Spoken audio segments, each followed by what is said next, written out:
I'm into. What I'm going to try to do is pimp my Manix to the one I won from John Wayne Colt 45's contest. Alright, so I want to show you what I'm going to do before I do it, and then hopefully I'll show the final video in about a week or so, depending on how much time I get. We've got a lot of stuff going on. So what I want to do is put my Manix 2 on a diet. Make it very EDC friendly. I've been carrying around this Manix 2, this sprint run here, for about the past 2 or 3 weeks, and really love this knife. If you guys follow the channel at all, you know the Manix, the original mini Manix, was like one of my first real G10 Spyderco knives, and I carried it for about a year straight, and finally, just switched it up because it was a little too heavy. Still love the design. Anyways, when the Manix 2 come out, I managed to score this one and fell in love with the Manix design again. This is kind of more along the lines of the mini Manix more than the original Manix. But this is not quite. If you put a mini Manix next to the Manix 2, the Manix 2 has a little longer blade. So it lands right in middle of the mini Manix and the full-size Manix. But anyways, so if you know the sprint runs, it might be kind of hard to see. Let's see if we can shine a light in here. And you guys, if you have a Manix sprint run, can you see how these liners are hollowed out inside of there? You may have to switch this to HD to see. I think you can see right there. So these liners are hollowed out, which does a lot for the weight. This is a lot lighter than the full-size original 154 CM Manix, the hollow ground version. You can see these are not hollowed out at all. So here's one of my complaints. Bench testing the Manix 2, not even testing, bench reviewing, is all this jimping. Like, I'm not one for jimping. I know I'll probably catch a lot of flames and stuff for that, but whatever. This is like a saw blade. It's just too much jimping. And but what's funny is, in real world use, I don't even feel it. But to me, this doesn't really add much.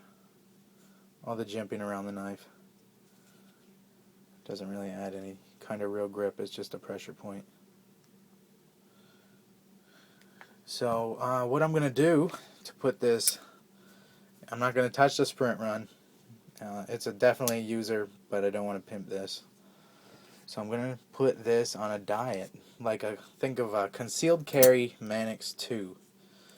So the way that, we'll take it apart a little bit and show you, but the way the Manix 2 is designed, and I've been kind of studying this because I've been carrying it around, the ball lock doesn't really require liners, so I'm going to keep a lot of this strength.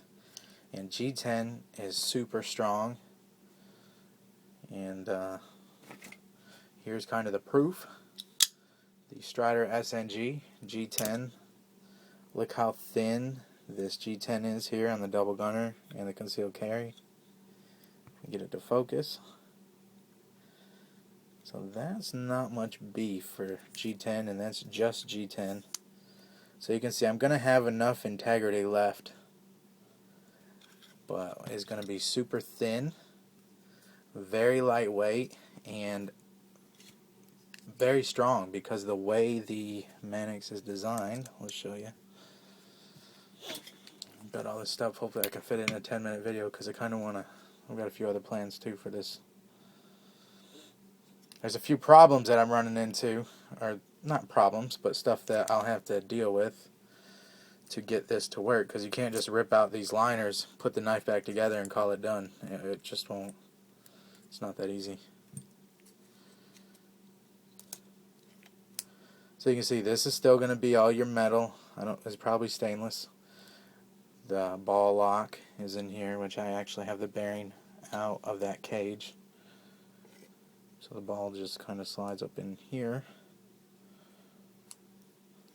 I do a breakdown video of the sprint. And then this is your pivot. You know, obviously it goes here. Originally it's designed to fit in these liners. It's kind of similar to Chris Reeve pivot, but then again it's different in that Chris Reeve has a piece that slides in the middle and then a bushing around it. It's kind of hard to do one-handed. Anyways, you can see the ramp on this is designed to go in this liner here, and then you screw it all together. So here's the problems I'm running into. Let's not lose that ball. Alright.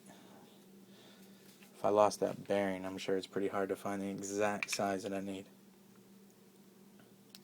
So being how that this is designed to go through the liner, I'm going to have to shave off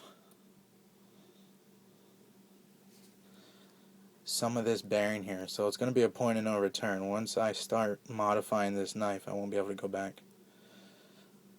Okay, so here's the washers on it. Now imagine this blade's going to be pinched in here, right? Because it's the pivot. All this extra I'm going to have to cut off and grind off a little bit at a time. I'm going to do it all by hand, no power tools.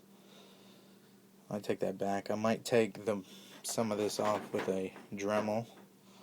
Just kind of bump it on there. I'm kind of a skilled Dremel worker, so I'll be able to do that pretty good. And when I get it close, I will take my Dia-Sharp and I will literally just hone that down until it's perfect, and then I'll have to hone the other side down so that my pivot will slide in here, because right now this is not designed. Let's take those washers off. This pivot is not designed for these flanges to fit through this G10. That hole's too small. So I'm going to have to take off some of this bearing so it'll fit sandwiched in there well, and will line up like this. Okay, now you can see my next problem. The lanyard tube is going to have to be modified, just kind of ground down. I will do that on this Dia-Sharp course, and just kind of work it in circles until it's ground down. I don't have a lot of meat to take off there, but definitely some to make it look good. The next problem, all these screws are going to have to be modified and shortened, and they're already tiny. That's going to be interesting.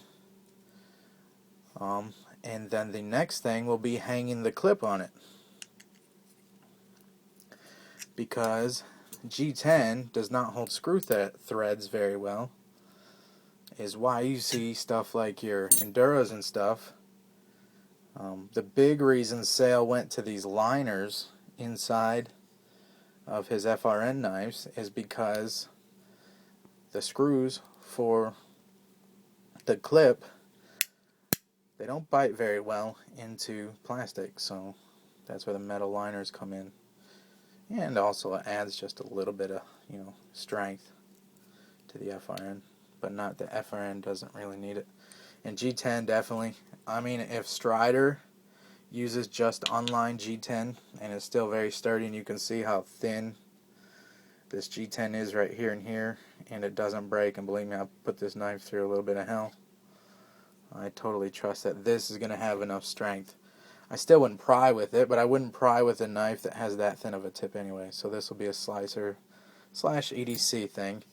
And a few more seconds to go. I don't want to hold you more than 10 minutes. I'm going to round off this G10 a lot like a concealed carry SNG, or kind of melt around the edges.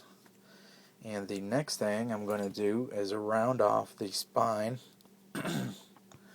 of this Manix 2, kind of like this Abenza.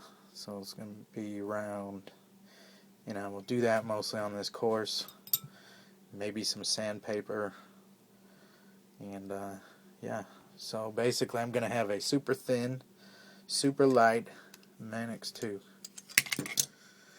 That's it, guys. Hope you enjoyed it. We'll show you the finished product hopefully soon. See ya.